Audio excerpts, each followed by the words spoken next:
My name's Felix Leiter, said the American. Glad to meet you. Mine's Bond. James Bond. Oh, yes, said his companion. And now let's see. What shall we have to celebrate? Bond insisted on ordering Leiter's Hague and Hague on the rocks, and then he looked carefully at the barman. A dry martini, he said. One, in a deep champagne goblet. Oui, monsieur. Just a moment. 3 measures of Gordon's. 1 of vodka, half a measure of Quina Lillet. Shake it very well until it's ice cold, then add a large thin slice of lemon peel. Got it?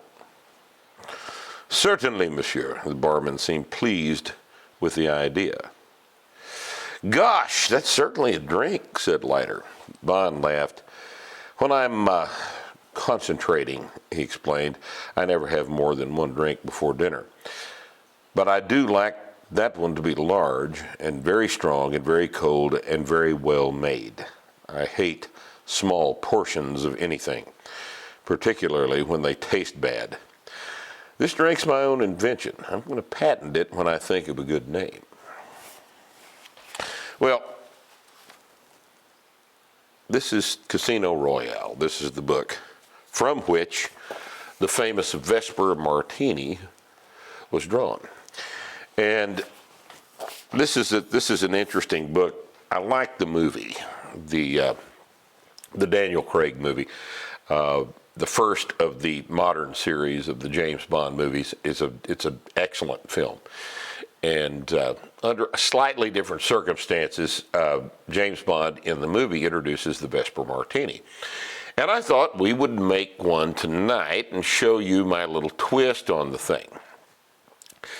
The Vesper is an amazing little drink. It really is. It's extremely tasty. It's tasty enough that it's very easy to over-consume Vesper Martini, as you will find out if you make one yourself like this. So what I'm going to do is show you exactly how this is done. My way, I have a little different spin on the thing. So I'm going to get some ice right now and put it in this shaker. I have 5 cubes of ice in my metal shaker. This is ice I make here at the house out of my Texas rainwater. And 5 cubes should sufficiently chill this drink. I'm going to do take a little liberty with this thing.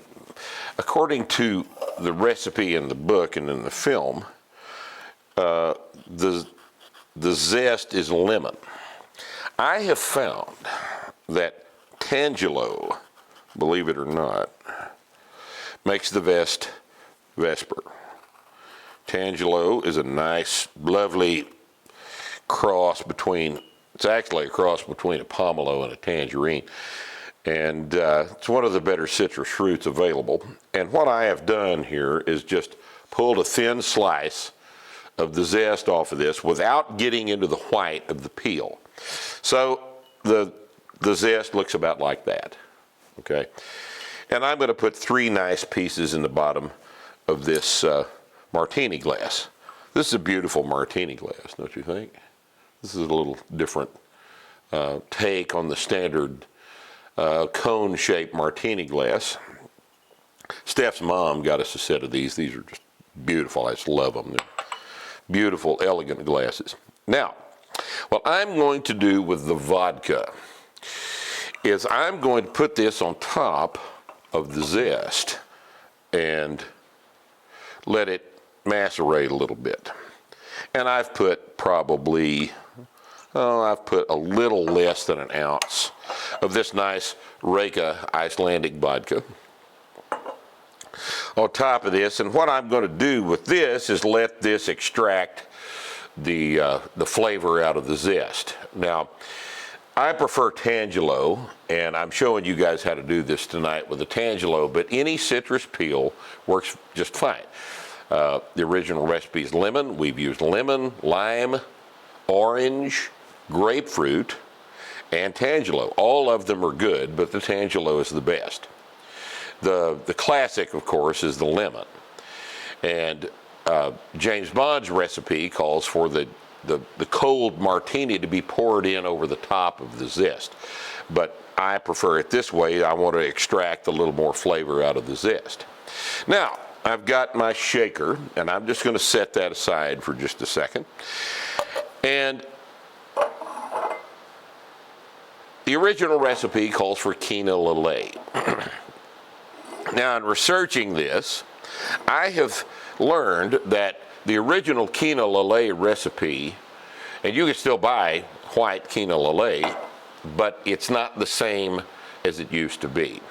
They've changed the recipe, and from my sources, I've learned that Cocchi Americana, this white vermouth, is the closest to the original quina lillet that would have been available in 1957 at the time of the original James Bond recipe from Casino Royale. So look for this, Cocchi Americana. It's available in finer liquor stores all over the country. Total Wine is where I bought this one. And if you find it, buy two. You're not going to use it very fast because we're just going to use a little bit of this stuff on top of the ice.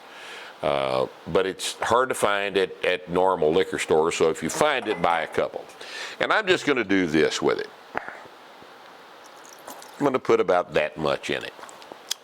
Never waste the drop, okay? And I'm going to set that in on top of the ice. And then here's an interesting little twist that I have, and this is really optional.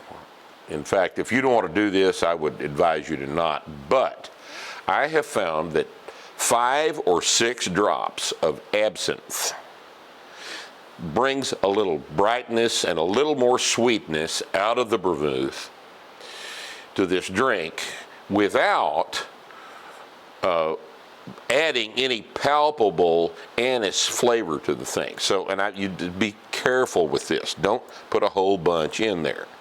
And I'm really 2, 3, 4, and 5 drops of absinthe, and that's all. And I keep mine in a dropper bottle so I can control it, because you could really screw this thing up real bad if you drop a bunch of absinthe in the damn thing. It's not supposed to have an anise flavor. This just brightens it a little bit. I tried this several times and it seems to work well. So that's what I'm going to do to it. If I were you, I wouldn't do that. Okay. Now, I am going to use this lovely Martin Miller's gin. The recipe calls for a London dry gin. He calls for Gordon's. I have never used Gordon's. I use Beefeater. And I've used, oh God, what else have I used in the way of a normal London dry gin? This is probably the only other normal London dry gin I've used. But I have used botanical gins in this recipe many, many times, and Botanist makes a damned fine Vesper.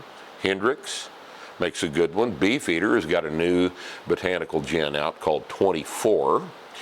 That works very well in this. I would encourage everybody to look for Leopold Brothers, which is distilled in Denver, and look for Leopold Brothers gins. They've got several out. My favorite is their summer gin, if you can find it. But their regular, normal label gin is American, what do they call that? American dry gin, something like that. If you can find the Leopold Brothers, I highly recommend those. But this is a very, very good quality product. If you can find Martin Miller's gin, they have 2 strengths. This is the 40 proof, and then they have what they call a Westbourne strength, which is up in the 50s. And for this drink, I like the 40%. This is just the normal Martin Miller's expression. England, Iceland. So we've got Icelandic 2 times in this drink. And I'm going to use a liberal couple of ounces of this stuff in there. All right? Because, like James Bond, I like a large drink. I like it strong and well made. Now, We want to let this cool in the shaker, and we want some water to melt off the ice into the gin to cut this a little bit. So I'm going to shake it here. You guys enjoying the sound of the rain? It's raining out here at the house on my metal roof. Beautiful, nice rainstorm here in North Texas. Never complain about the rain. Sometimes it quits, and then you're in trouble. That's probably about right. Now, I'm going to drizzle this in on top of the extract that I have made with the vodka and the tangelo. And I want you to look at this beautiful thing. This is what it looks like from a distance. Should be slightly cloudy.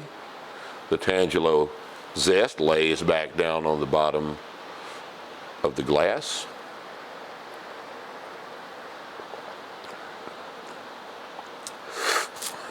Oh, it's so good. It's so goddamn good.